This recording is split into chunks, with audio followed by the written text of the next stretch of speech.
Right, good afternoon everyone.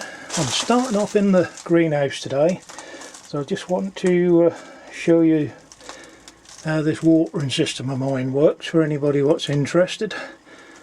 I've got two bags there, each one holds about a watering can and a half of water, or you can even feed them through it. It's got the pipes coming down, and as you can see they go into each pot as they go along there.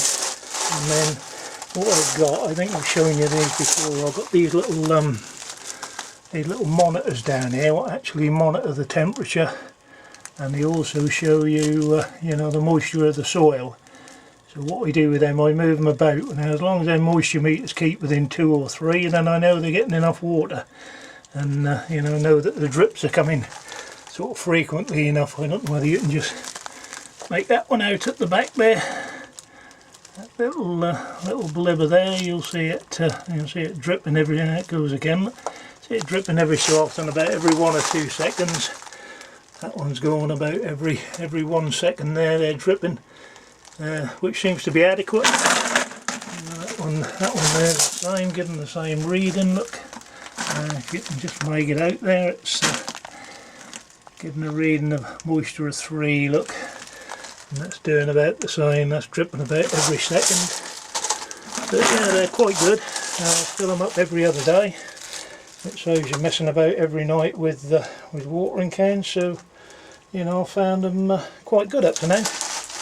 As you can see, getting plenty of tomatoes at the moment, getting tomatoes every day now. And there, every plant is showing tomatoes now, so no shortage of them. We'll soon be having start supplying friends with tomatoes, which we have done in the past. I did have a couple of yellow ones off here the other day, but I haven't seen any more. But if you notice these leaves here, how they're shriveled up, you'll find with the hot weather that tomatoes are one of the plants which grow a lot of root.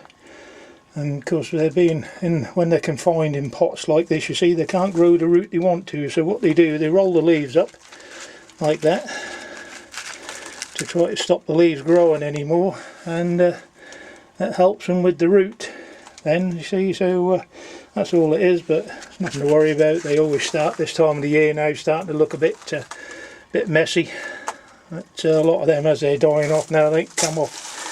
Get a few cucumbers on here. They're weird things, look, long and thin with the little flowers on the end. These are the Malona ones, supposed to taste like melon, but we shall see. I don't know actually how big they get, but they're fairly long, but long and thin at the moment. There's several coming on there, another one there, look. But yeah, you sort of have a poke about through them, and all of a sudden you see sort of 1 or 2 and you think, oh, they weren't there the other day. And these are the beefy tomatoes. We've had 1 or 2 off them, but not over impressed with them, so probably won't bother with them again next year. But there you go, I'll give them a try just to see what they like. Right, let's have a step outside. Just outside the door there we've got the onion bed. Now if you look down there, these onions are going to be huge. Look at them, look. Compared to the size of my hand, look. They are going to be big onions. There's quite a few of them as well. They're all doing quite well, so we should have a good shot at some onions this year. We've had a few runner beans. In fact, I think Wendy took a few off for tea today. But still several coming on there. I mean, once they get to this sort of size, you can virtually guarantee by the next day they're sort of edible. Look, down there. Look.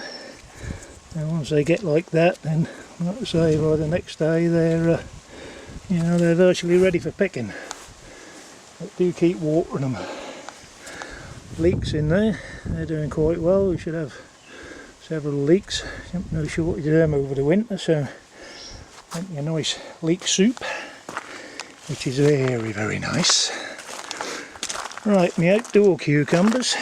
They're obviously not as far ahead as the ones indoors, but we're getting the little cucumbers on them. Look.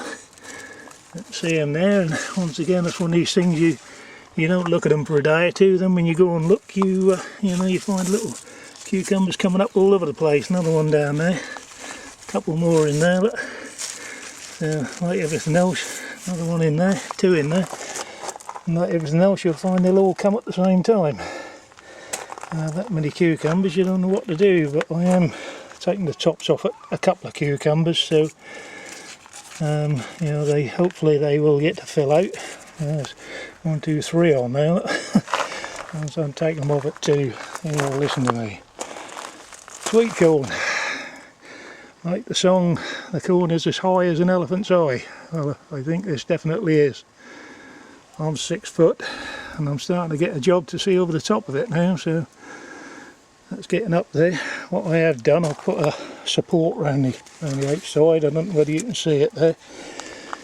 Because once they start getting to this height, if you've grown it before, you will know that if you get anything like a strong wind, you can come out in the morning, you'll find a lot all laid on the floor. So I'll put a support around the outside, and because they are sown fairly thick in there, they're sort of planted fairly close together, then in theory they should get, the inside should support themselves.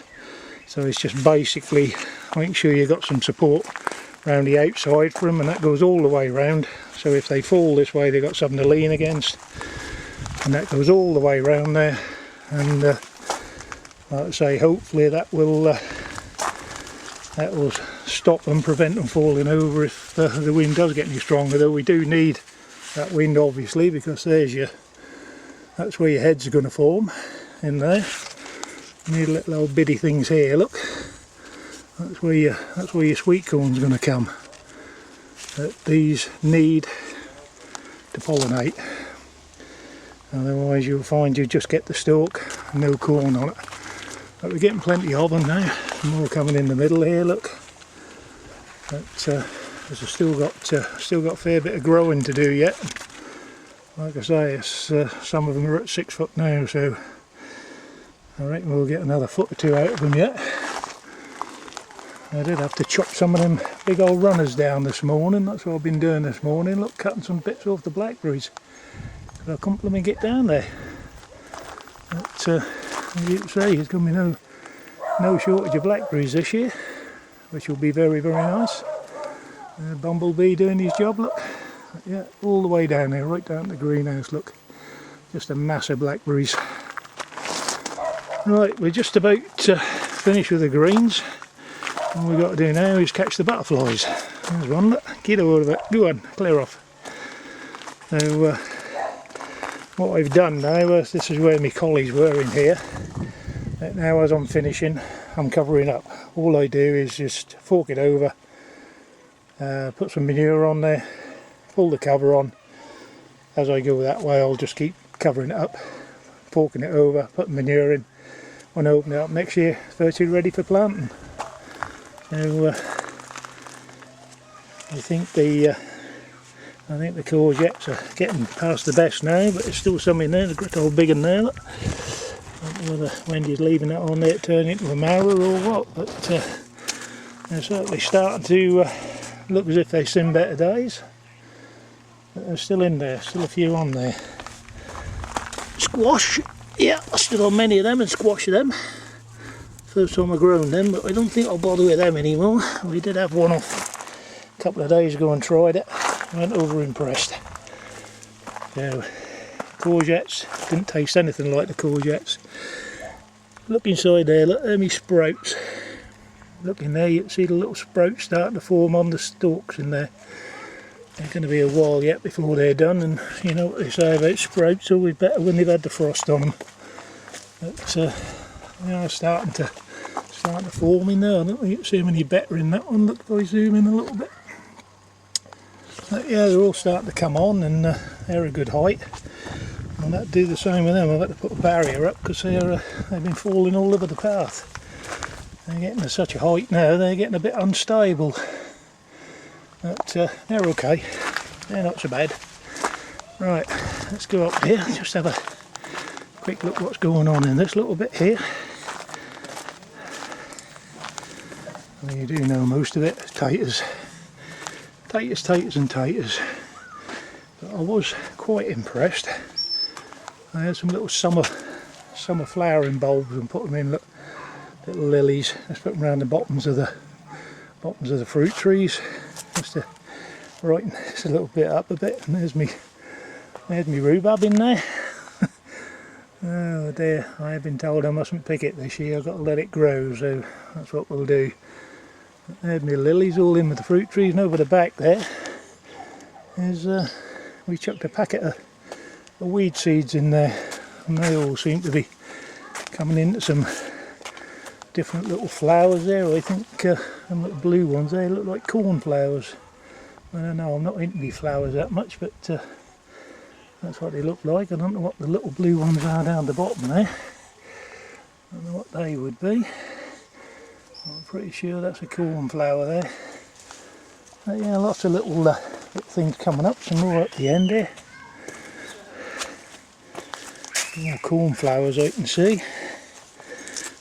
Big poppies now coming into flower. Look. That big old poppy head now coming on there.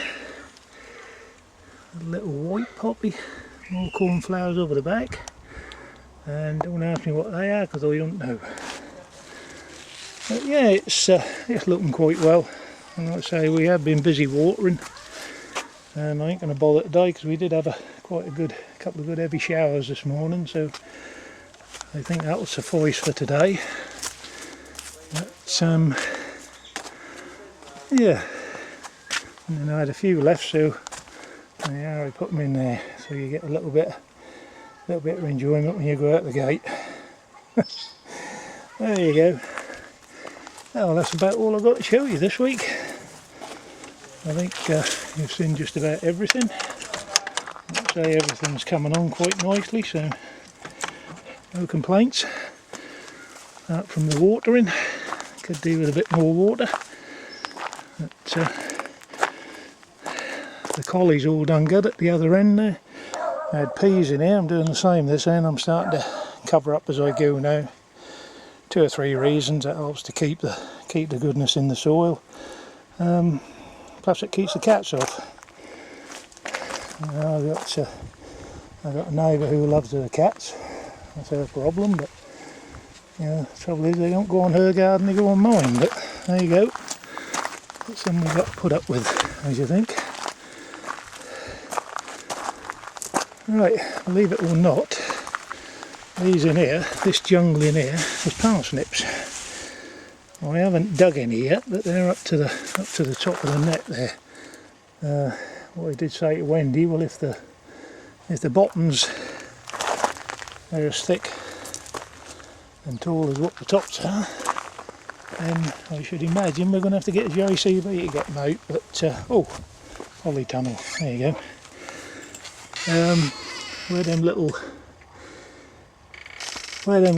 salad potatoes were along there, I took them out, raked in a little bit of blood, fat and bone, or blood, fish and bone I should say, and set some more carrots in there and some red beet up there, and put a few more lettuces in.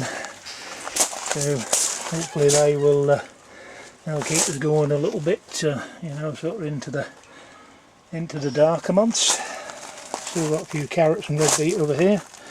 Your radishes down there are just about done, so I should have an area there what I can do.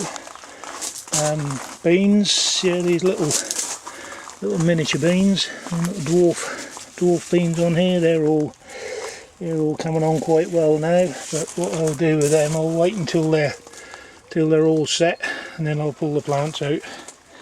I'll take them out and take them off the plants, and then that'll give me another flat area up there which I'll find something to put in to help us through the winter. And yeah, that's about it, I think. That is about it. Look down the garden, you can see how the beans are. You can't even see through the bean post now. Got some nice little